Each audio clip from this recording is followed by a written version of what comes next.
Muhammad Rohan Tanvi. Today we will discuss definition of noun and definition of pronoun. Let's start. The name of a person, place or a thing is called noun.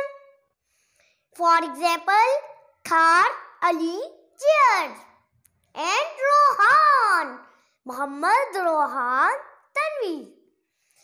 Next definition is pronoun, a word that is used in place of a noun is called pronoun.